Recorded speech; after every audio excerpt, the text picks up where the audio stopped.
நம்ம மாலை போடும் பொழுது குருசுவாமி நல்ல ஒரு தூய எண்ணத்தோடு இந்த மந்திரங்கள்லாம் சொல்லி மாலை போட்டு விரதம் இருக்க வச்சுட்டாரு. இந்த விரதத்தை யார் முறையாக கடைபிடிக்கிறாங்களோ அவங்க ஐயப்பனோட ஃபைட் பண்ணலாம். இதுதான் உண்மையும் கூட. என்னன்னு கேட்டா, ஐயப்பன் மகிமையை அறிஞ்சிக்கிறதுக்கு அது ஒரு காரணம். இன்னைக்கு நம்ம மனசு சுத்தமா இருக்கும். நம்ம செய்யற ஒரு வேலை, ஒரு எஜமான்கிட்ட போயிட்டு ஒரு தொழில் பண்றோம். அந்த எஜமான்கிட்ட தொழில் பண்ணும்பொழுது அவர் ஒரு வேலை தளத்துல இந்த வேலையை எனக்கு பொறுப்பா கொடுக்குறோம், இதை செஞ்சிரு, இதை செஞ்சிட்டீங்கன்னு சொன்னா உனக்கு சம்பள உயர்வு இருக்கும், இல்லாட்டி நான் இவ்வளவு உனக்கு ஒரு போனஸோட போட்டு தாரேன் அப்படின்லாம் சொல்லுவாரு. ஆனா அந்த எஜமான் பார்க்கும்பொழுது அவருடைய எண்ணப்பாடு இருக்கும் தானே, இந்த இடம் இப்படி தோன்றணும், இந்த இடம் இப்படி அழகா இருக்கும்னா அவர் விடாவையே அதை சொல்லிடுவாரு. ஆனா அதை தூய்மையா நம்ம செஞ்சிருக்கும் பட்சத்துல அந்த எஜமான் சந்தோஷம் அடைந்து அவர் நினைச்சதோட நமக்கு அள்ளி கொடுக்கக்கூடிய தன்மை வரும். அது அந்த எஜமான் பார்க்கும் வரைக்கும் நம்ம படுற பாடுகள் இருக்குமே, இது நம்ம செஞ்சது சரியா இல்லையான்னு ஒரு தவிப்பு இருக்கும். அந்த காலகட்டத்தில் இப்போ இன்னைக்கு காலையில் 6 மணிக்கு சொல்லிட்டு போயிட்டாரு, அன்னைக்கு 6 மணிக்கு தான் வருவாரு அப்படின்னு சொன்னா, அந்த காலகட்டத்தில் அந்த வேலையை நம்ம செஞ்சுக்கிட்டு இருக்கும் பொழுது ஒவ்வொருத்தவங்க நம்மளே பார்த்துருக்க மாட்டோம், நம்மளே தெரிஞ்சிருக்க மாட்டோம். ஒவ்வொருத்தவங்க ஆலோசனை சொல்லுவாங்க, சாமி நீ இந்த வேலையை இப்படி செஞ்சீங்கன்னா எஜமானுக்கு ரொம்ப பிடிக்கும், இல்லாட்டி எஜமான வீட்டில் எஜமானியும் சொல்லுவாங்க நீ இந்த வேலையை செஞ்சீங்கன்னா அவங்களுக்கு ரொம்ப பிடிக்கும். ஆனா எஜமானுக்கே தெரியாது இவங்க இத்தனை பேர் சொல்லியிருப்பாங்களான்னு. அதுதான் இறைவன். அந்த சேவை செய்தவனுக்கு இறைவனால் அனுப்பப்பட்ட அன்பர்கள்னு நம்ம நினைச்சுக்கலாம். இதே மாதிரி தான் சபரிமலை யாத்திரை காலத்திலையும் ஐயப்பனுடைய மகிமையில புரிஞ்சுக்கலாம். உதாரணத்துக்கு நானே சொல்றேனே, 1995ஆம் ஆண்டு நான் மாலை அணிஞ்சிருக்கும் பொழுது நான் பட்ட அனுபவங்களை சொல்றேன். எனக்கு யாருமே இல்லை சாமி. நுவர்லியாவில் எடுத்துக்கிட்டா அந்த காலகட்டத்தில் யாருமே மாலை போட மாட்டாங்க. எட்டன்ல ஒரு குருநாதரோட சேர்ந்த ஒரு 3-4 பேர் மாலை போடுவாங்க. இங்கிட்டு கந்தப்பட பகுதியில் போடுவாங்க. ஆனால் யாருக்குமே தெரியாது. அந்த காலத்தில் நம்ம நாட்டின் நிலைமைகளும் தெரியும் தானே, யாரும் கடுப்பாடையெல்லாம் அணிஞ்சிக்கிட்டு வெளியே போன காலம்லாம் இல்லை. இப்போ சரி, குருசுவாமி இருக்காரு, நிறைய சாமிமார்கள் பூஜை வழிபாடுகளாக செய்யணும். ஆனால் ஒவ்வொரு நொடியும் அடியனை வழி நடத்தினது ஐயப்பன். அந்த மகிமையில சொல்லவே முடியாது சாமி. முத நம்ம இலங்கையில் இருக்கிறனால நான் சொல்றேன். நான் பாஸ்போர்ட் எடுக்க போனேன் 1995ஆம் ஆண்டு. நான் பாஸ்போர்ட் எடுக்க போறேன். அப்ப என்னுடைய குருநாதர் தெய்வத்திற்கான ரவீந்திர குருநாதர் அங்க இருக்காரு. இருந்த போதிலும் இன்னொரு என்னுடைய நண்பர் சொன்னாரு, ஒரு இங்க இருக்க பெரும்பான்மையை சார்ந்த ஒருவர் சொல்லி இவர்கிட்ட போயிட்டு நீங்க பாஸ்போர்ட் எடுத்துட்டு வாங்க, அவர் எல்லாம் செஞ்சு தருவாருன்னு சொல்லியாச்சு. இப்போ நான் இங்க இருந்து போயிட்டேன், போட்டோவை மட்டும் எடுத்து பிடிச்சி எடுத்துக்கிட்டு போயிட்டேன். போனோன்னா அங்கே போயிட்டு அவர் அவர் சொன்னாரு, அப்போ அந்த ஜேபின்னு சொல்லுவாங்க தானே, சமாதான நீதிமான்னு சொல்லி, சமாதான நீதிமான்கிட்ட போயிட்டு சைன்லாம் வாங்கிட்டு மறுபடியும் வான்னு சொல்லி அனுப்பிட்டான். எனக்கு சரியான அழுகை. என்கிட்ட இங்கேருந்து பஸ்ஸுக்கு போகிறதுக்கே ஒன்றும் இல்லை. அந்த காலகட்டத்தில் எப்படி துன்பப்பட்டு போகணும்னு தெரியும். மறுபடியும் நான் குருநாதர்கிட்ட போயிட்டேன். அப்போ இலங்கையின் ஒரு குருநாதர் எப்படி இருக்க வேண்டுங்கிறதுக்கு உதாரணம் எனது குருநாதர். இலங்கையின் இத்தனை குருநாதர்கள் உருவாகிறதுக்கு காரணம் எனது குருநாதர். ஒரு மனிதனை மாலை அணிந்தால் மலைக்கு எப்படி கூட்டிட்டு போகணுங்கிறதுக்கு உதாரணம் எனது குருநாதர். எல்லாம் ஐயப்பன். ஐயப்பனை நேரடியா கண்ட நாள் தான் அன்று. அதை நான் கூறினாலே எனக்கு அழுகை வந்துடும், கண்ணீர் வந்துடும். குரு பற்று, குரு இல்லையே, குருவருள்ளையே திருவருள் இல்லை ஐயப்பன் அர்த்தம் ஒன்று. குருசாமி கிட்ட போனோன்னே வாங்க நுவர்லியா சாமி அப்படின்னாரு. போனோம். அவருடைய என்னுடைய ஆதிசேஸ்திரம் இருக்கின்ற ஆலயத்தில் தான் அவருடைய இல்லம் இருந்தது. அதில் ஒரு அறையில் அவர் இருந்தார்.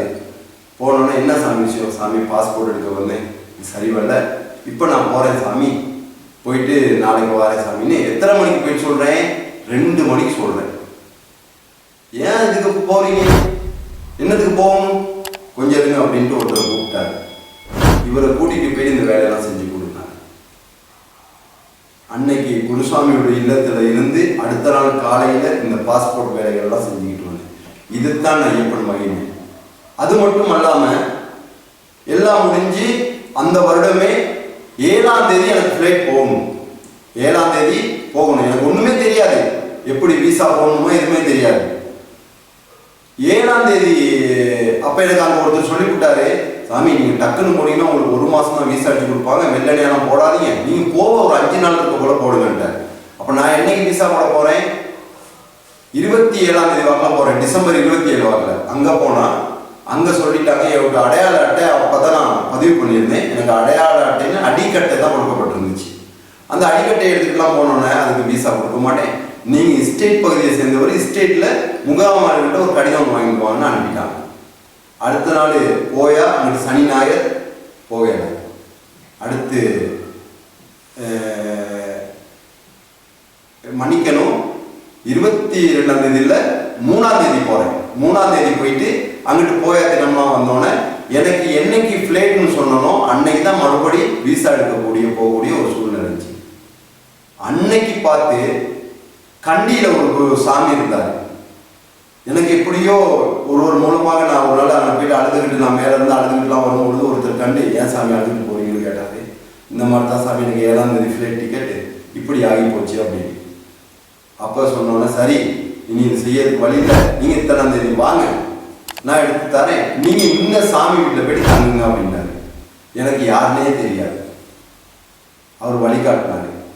அன்றைய தினம் என் குருநாதர்கிட்ட சொன்னேன், இந்த மாதிரி சாமி நான் இப்படி டிக்கெட் இல்லாமல் போச்சு, என்ன சாமி சரணம், சரி டிக்கெட்டை போட்டுக்கிட்டு வா சாமி பார்ப்போம் அப்படின்னாரு.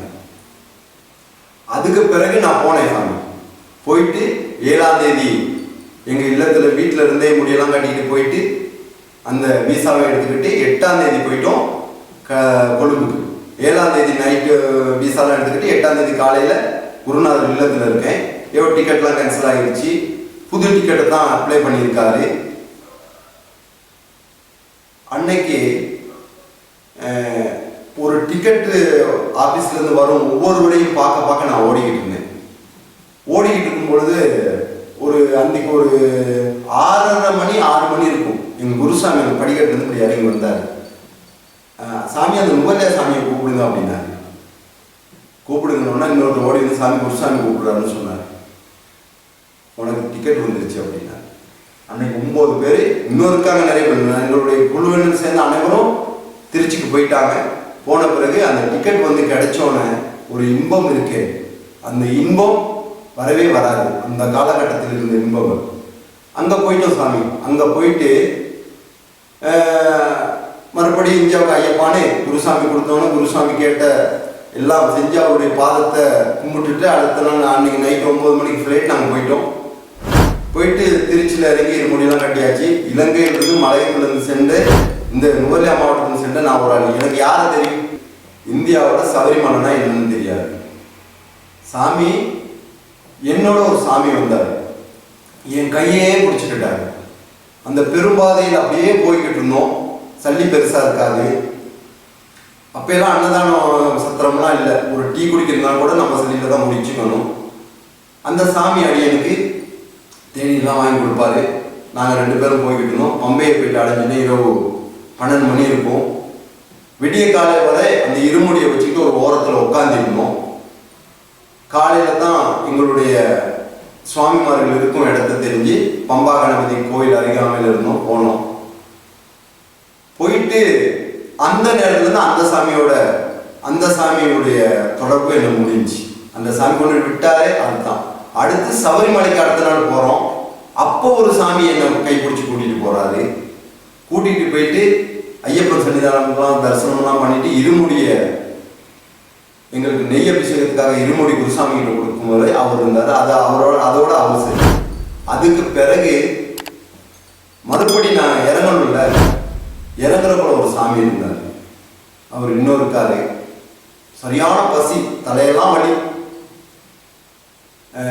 எல்லாரும் அவனை சாப்பிட போறாங்க. இப்போ எனக்கு சாப்பிட போகணும், ஆனால் என் கையில சல்லி இல்லை. என்ன அறியாமையே ஒரு சாமி என் தோல் மேல கை போட்டு அப்படி உள்ள கூட்டிட்டு போறாரு.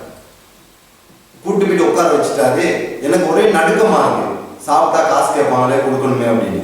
அப்பயும் சோறு சாப்பாடு போட்டாங்க. நான் சாப்பிட்டேன். நல்லா சாப்பிட்டு இப்போ அவரும் சாப்பிட்டுக்கிட்டு இருக்காரு. சாப்பிட்டு முடிச்சோடனே அவர் டக்குன்னு சொன்னார், சாமி டக்குன்னு பஸ்ஸுக்கு போங்க அப்படின்னாரு. சாமி அப்படின்னு அதெல்லாம் நான் கொடுத்துட்டேன், நீங்கள் போங்கன்னு. அது ஒரு மகிமை. அது மட்டும் அல்லாமல் இது எனது முதல் அனுபவத்தில் இருந்த மகிமை. அதுக்கு பிறகு நாங்கள் திருவனந்தபுரத்தில் வெயிட்டிங் லிஸ்ட்ல நின்று ஒவ்வொரு சுவாமிகளும் இலங்கைக்கு நான் வரும் வரை செய்த சேவைகள் எல்லாம் ஒரு ஐயப்பனுடைய அனுபவம், ஒரு மகிமை. அது மட்டும் அல்லாமல் அடியன் குருநாதரான பிறகு சுவாமிகளுக்கு குருநாதராக சேவை செய்யும் காலகட்டத்தில் நான் பட்ட அனுபவங்கள் ஒவ்வொன்றுமே ஐயப்பனுடைய மகிமை. அதனால சபரிமலை காட்டில் நடக்கும் பொழுது ஒவ்வொரு நேரமும் அந்த சபரிமலை காட்டில் நடக்கும் அத்தனை சுவாமிமார்களும் ஐயப்பனே தான். ஒவ்வொரு காலகட்டத்தில் அவங்களுக்கு தேவையான வகையில் அவர்களுக்கு தேவையான விடயத்தை கொடுப்பவர் தான் ஐயப்பன்.